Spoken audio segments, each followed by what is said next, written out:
નમસ્તે વિદ્યાર્થી મિત્રો. ધોરણ 12 પ્રકરણ 1 સંબંધ અને વિધેય. સૌથી પહેલા તો સંબંધ અને વિધેય પ્રકરણ ધોરણ 11માં તમે શીખ્યા છો.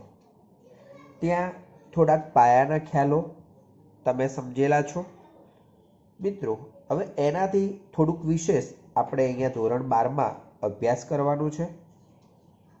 બરાબર? તો સંબંધ અને વિધેયમાં સૌથી પહેલા સંબંધ વિશે આપણે અભ્યાસ કરીશું.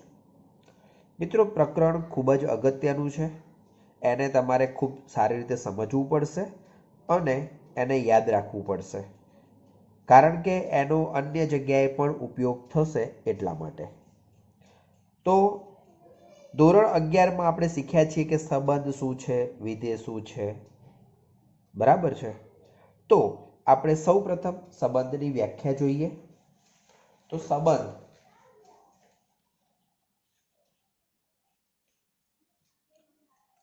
સંબંધની વ્યાખ્યા છે, ધારો કે એ અને બી કોઈ બે અરિક્ત ગણ છે, એટલે કે ખાલી ગણ નથી.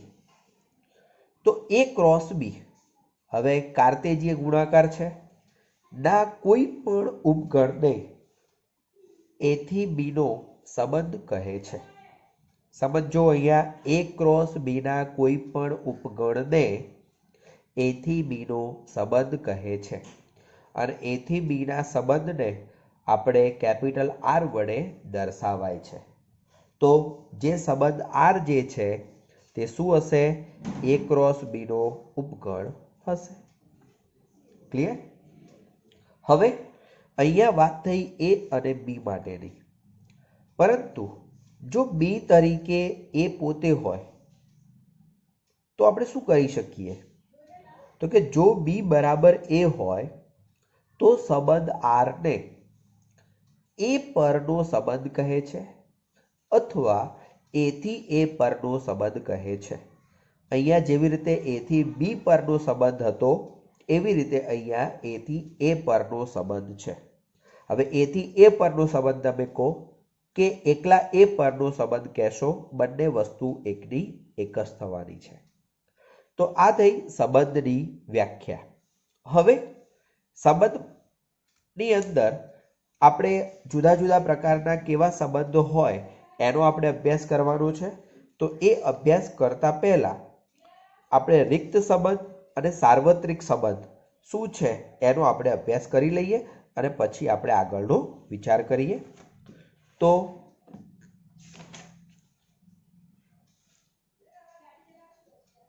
સૌથી પહેલા રિક્ત સંબંધ. રિક્ત મતલબ ખાલી સંબંધ. હવે એના નામ ઉપરથી જ આપણને ખબર પડે કે એમાં એક પણ ક્રમયુક્ત જોડ હશે નહીં. તો જુઓ, જો ગણ એનો કોઈ પણ ઘટક એના કોઈ પણ ઘટક સાથે સંબંધ ધરાવતો ન હોય, સમજો એનો કોઈ પણ ઘટક એ એના કોઈ પણ ઘટક સાથે સંબંધ ધરાવતો ન હોય તો આરને ગણ એ પરનો રિક્ત સંબંધ કહે છે.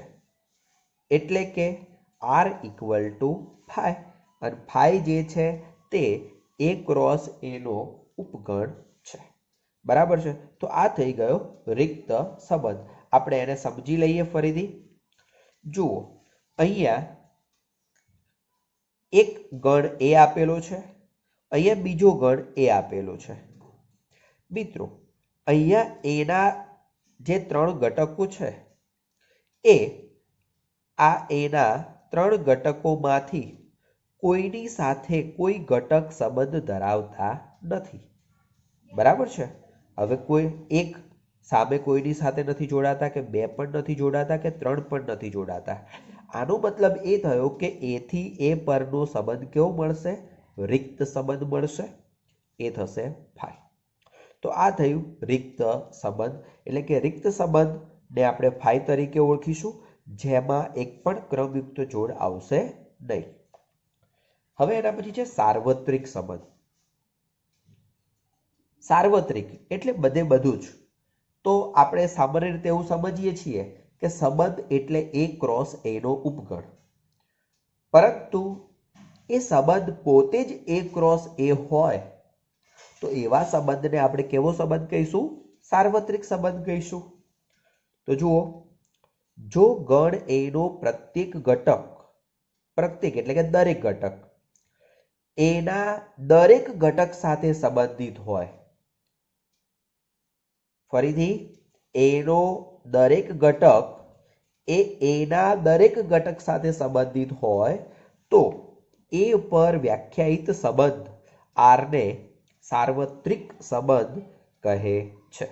એટલે કે R પોતે શું હશે? A ક્રોસ A, તો એ સાર્વત્રિક સંબંધ છે. તો હવે એને આપણે આકૃતિ દ્વારા સમજીએ. તો અહીંયા સાર્વત્રિક સંબંધ માટેની આકૃતિ દોરેલી છે, કિરણ આકૃતિ છે. તમે જુઓ, અહીંયા ગણ A છે, અહીંયા ગણ A છે. ગણ એમાં 1 2 3 ઘટકો, અહીંયા પણ 1 2 3 ઘટકો. ગણ A નો પ્રત્યેક ઘટક એ ગણ A ના પ્રત્યેક ઘટક સાથે સંબંધ ધરાવતો હોય.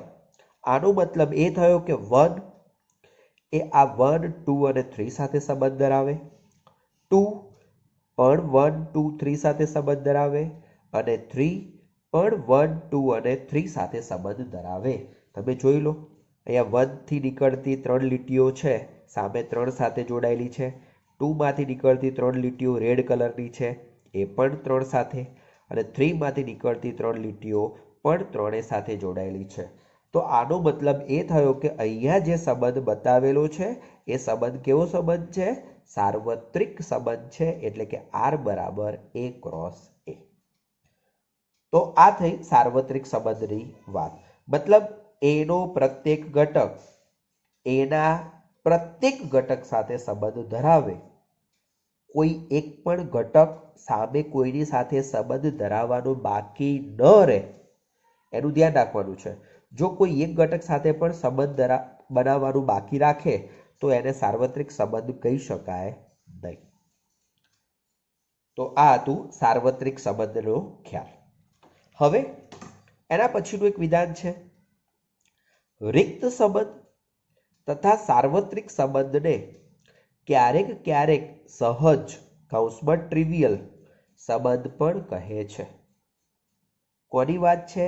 રિક્ત સંબંધ તથા સાર્વત્રિક સંબંધને કેવા સંબંધ કહે છે?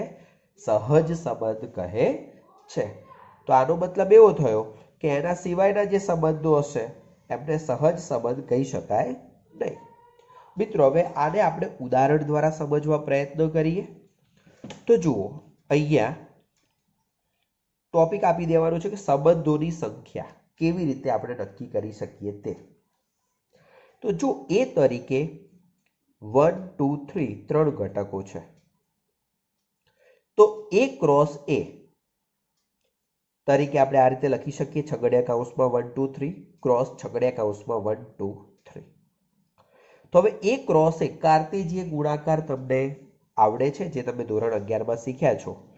1 1 2 અને 3 સાથે ક્રમશઃ ક્રમયુક્ત જોડો બનાવશે.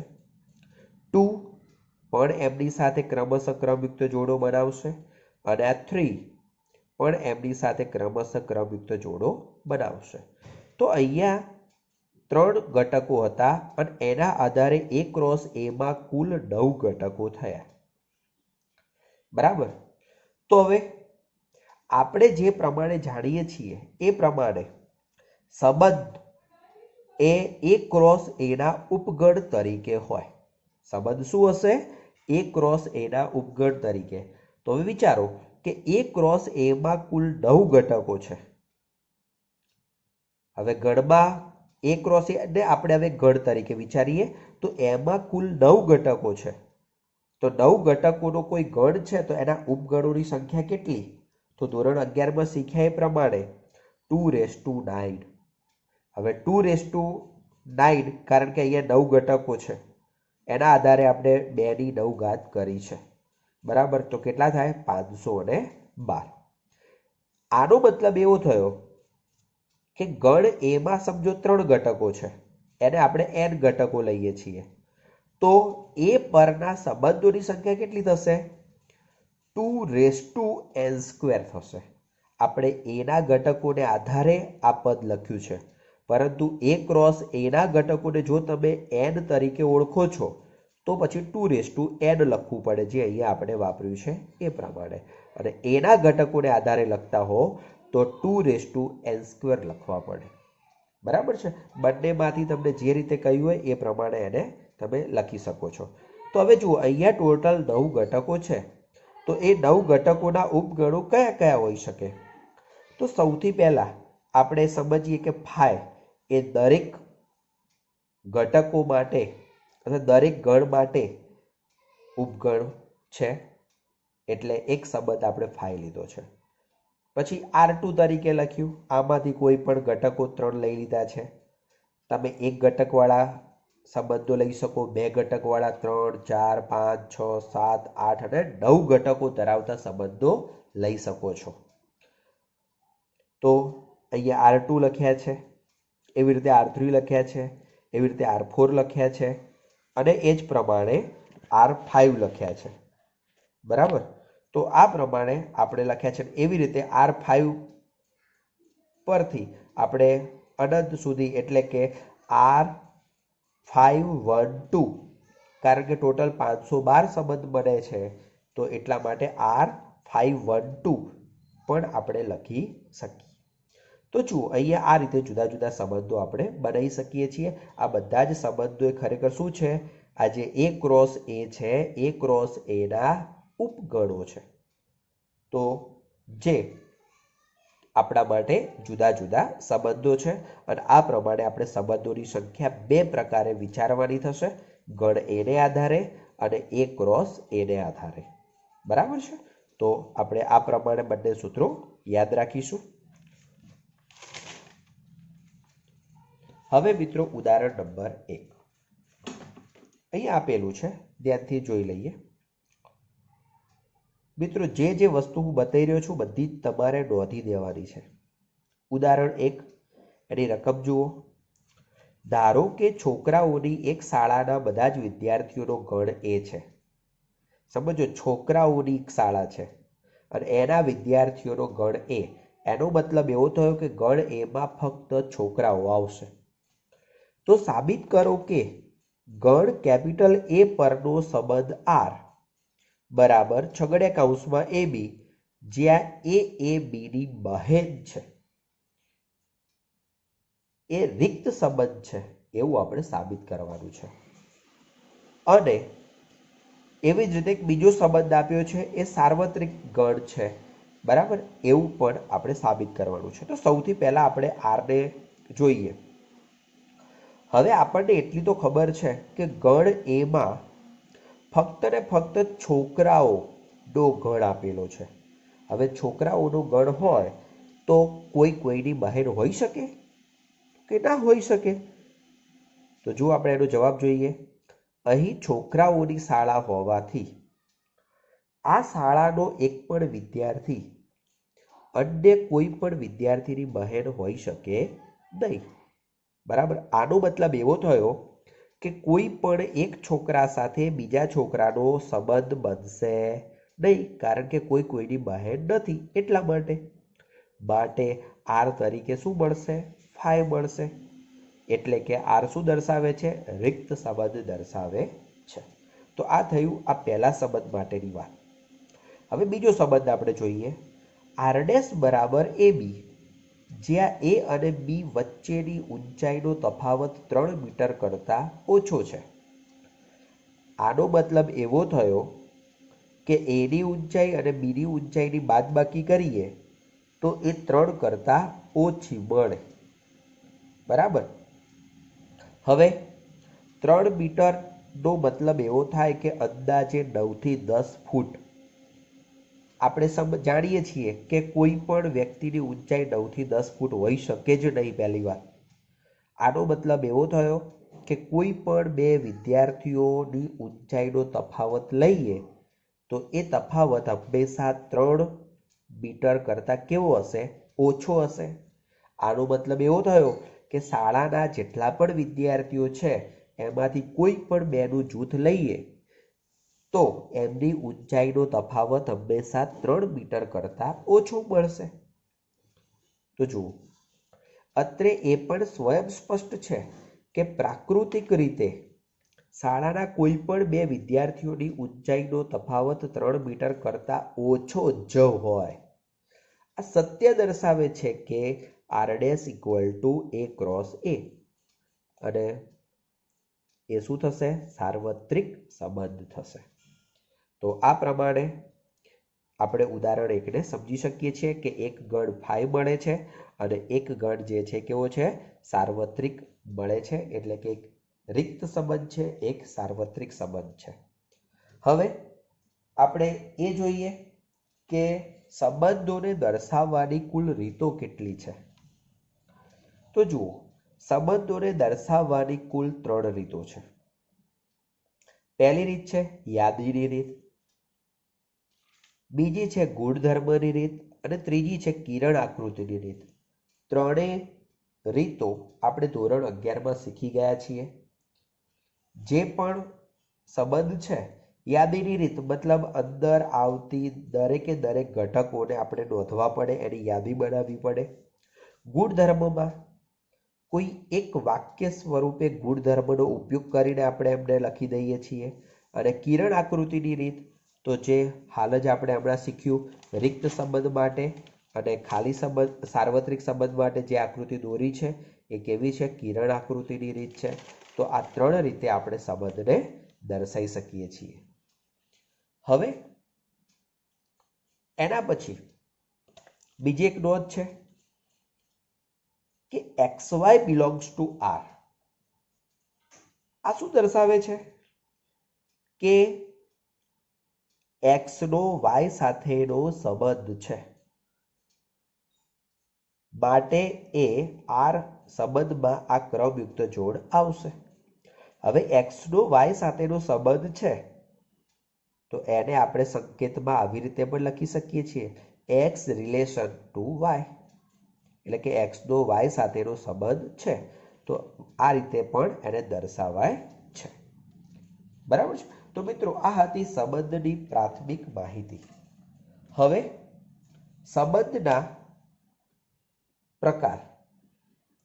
અહીંયા જે સંબંધના પ્રકાર આપ્યા છે એ 1.1 માટે ખૂબ જ અગત્યના છે. આપણે એને ખૂબ જ વ્યવસ્થિત રીતે સમજવા પડશે. ચલો, સૌથી પ્રથમ પ્રકાર છે સ્વવાચકતા.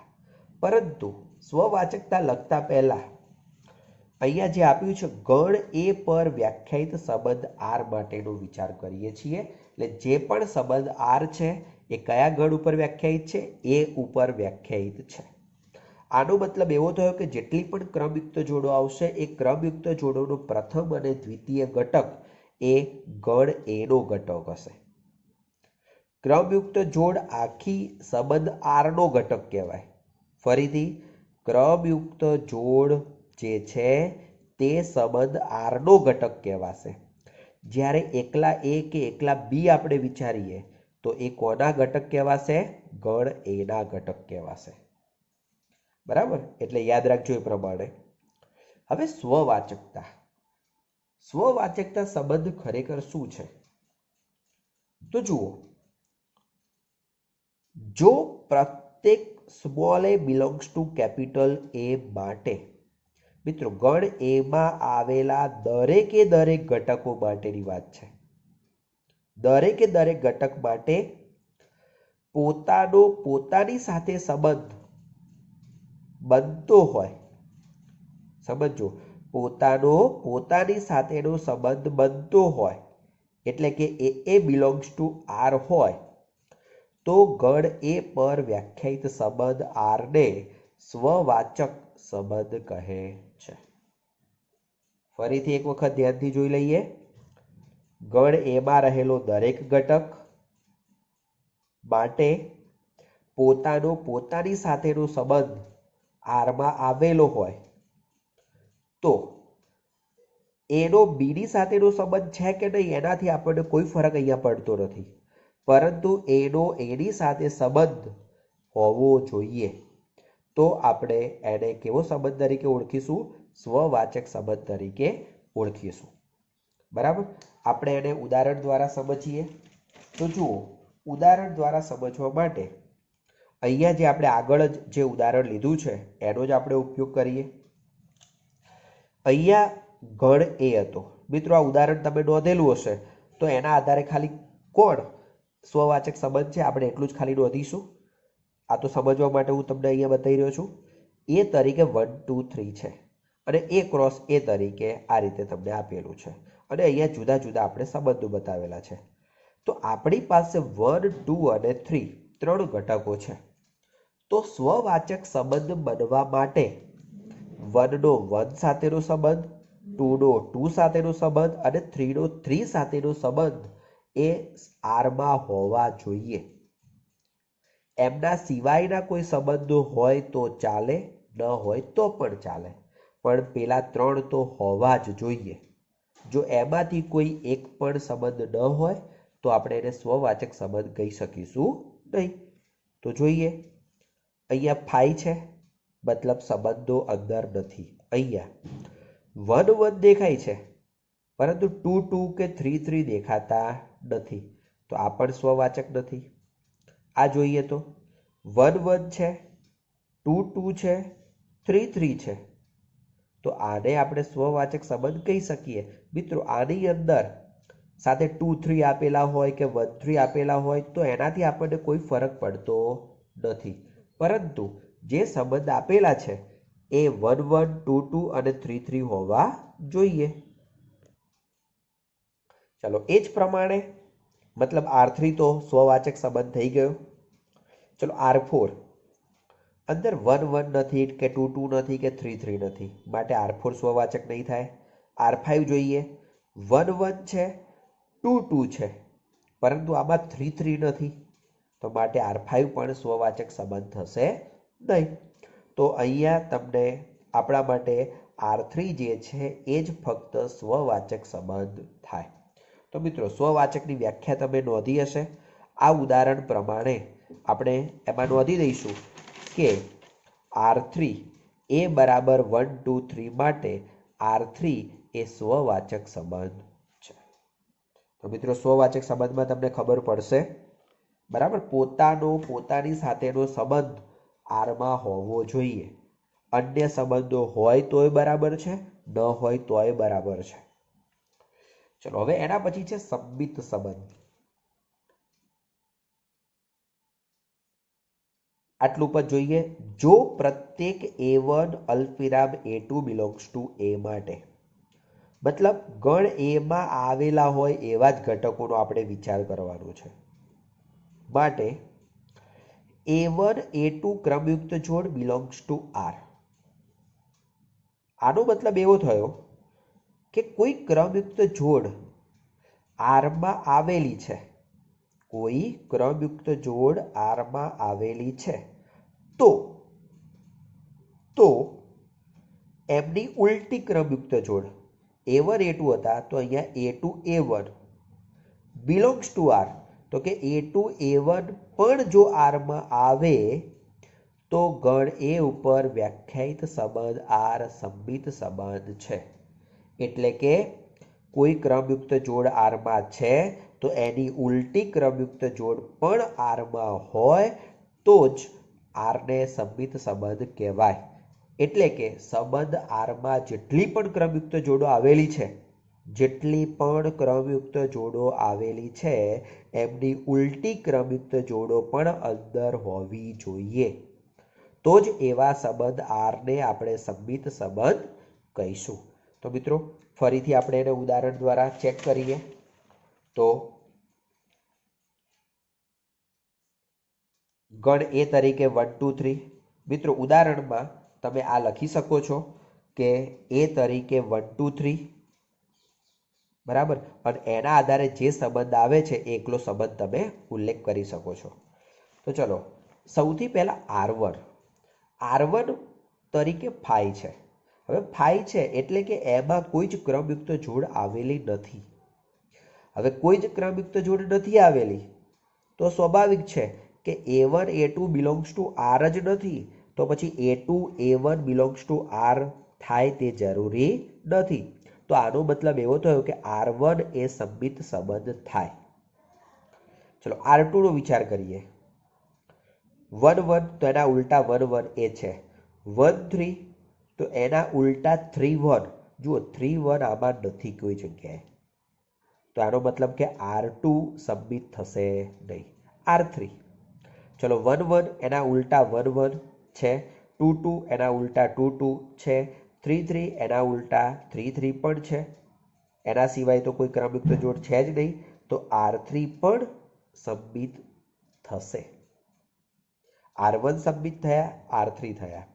હવે R4 જુઓ તો R4 1 2 છે. 1 2 ની ઉલટી ક્રમયુક્ત જોડ 2 1 થાય છે અંદર.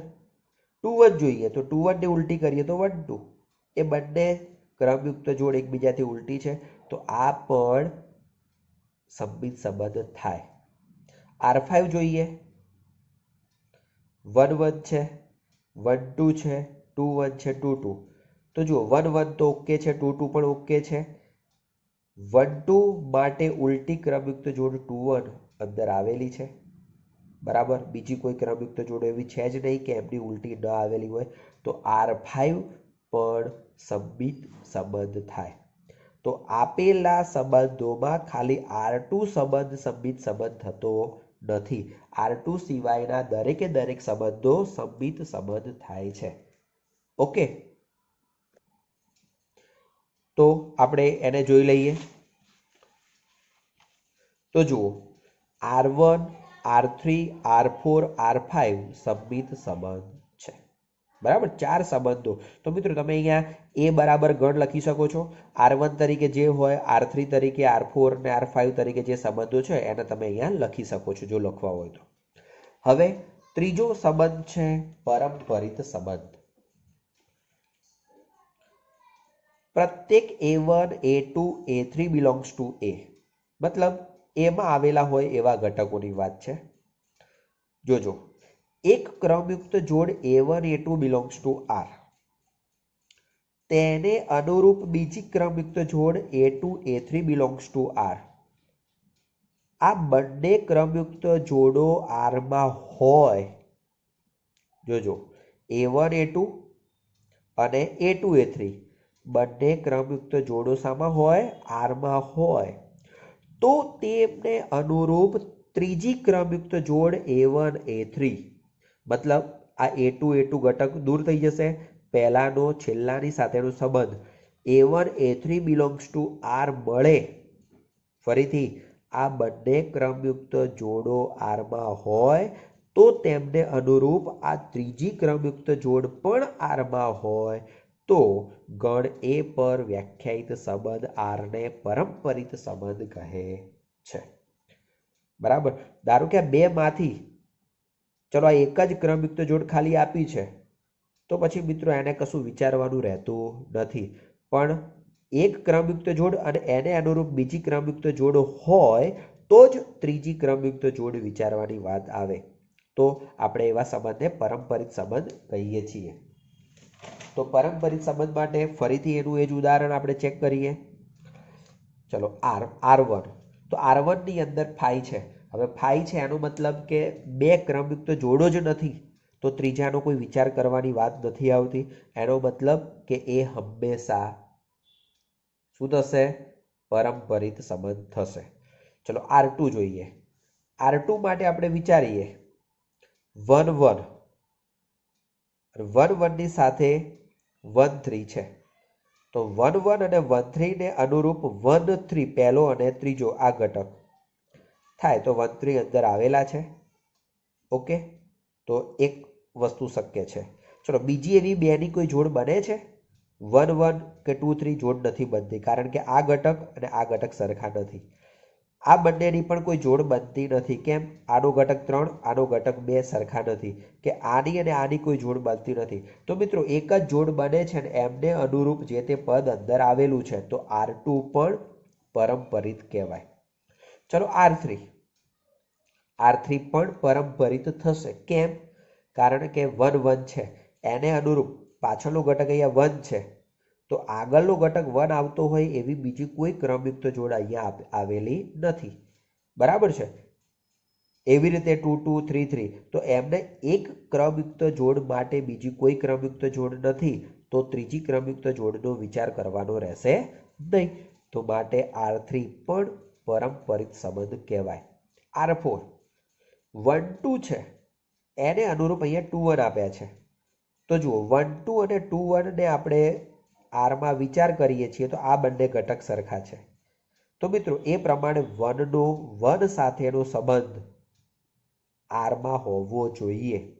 1 નો 1 સાથેનો સંબંધ અહીંયા આપેલો નથી, તો R4 જે છે એ પરંપરિત સંબંધ કહેવાય નહીં।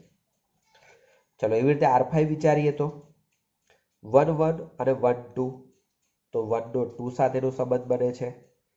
ચલો એવી રીતે 1 2 2 1, 1 નો 1 સાથેનો સંબંધ બને છે, બરાબર। તમે કોઈ પણ બેને જોડ લેશો તો એને અનુરૂપ ત્રીજી જોડ અંદર આવેલી છે, માટે R5 પણ પરંપરિત સંબંધ છે। તો ખાલી કોણ નથી અહીંયા? R4 જ પરંપરિત સંબંધ નથી। તો એ પ્રમાણે R1 R2 R3 અને R5 પરંપરિત સંબંધ છે। તો મિત્રો આ ઉદાહરણને આધારે સ્વવાચક, સંમિત અને પરંપરિત સંબંધ શું છે એનો તમને થોડો ખ્યાલ મગજમાં આવ્યો હશે। હવે એના આધારે સામ્ય સંબંધની વ્યાખ્યા જોઈ લઈએ। આ છે સામ્ય સંબંધની વ્યાખ્યા। જો ગણ A પર વ્યાખ્યાયિત સંબંધ R એ સ્વવાચક, સંમિત અને પરંપરિત સંબંધ હોય તો સંબંધ R ને સામ્ય સંબંધ કહે છે। જોઈ લેજો, સ્વવાચક હોવો જોઈએ, સંમિત હોવો જોઈએ અને પરંપરિત હોવો જોઈએ, તો સંબંધ R ને કેવો સંબંધ કહેવાશે? સામ્ય સંબંધ કહેવાશે। તો મિત્રો આ છે સામ્ય સંબંધની વ્યાખ્યા। હવે સામ્ય સંબંધ માટે હું એમ કહીશ તો એ લખ્યા પછી આપણે આ વાક્ય નોંધવાનું છે।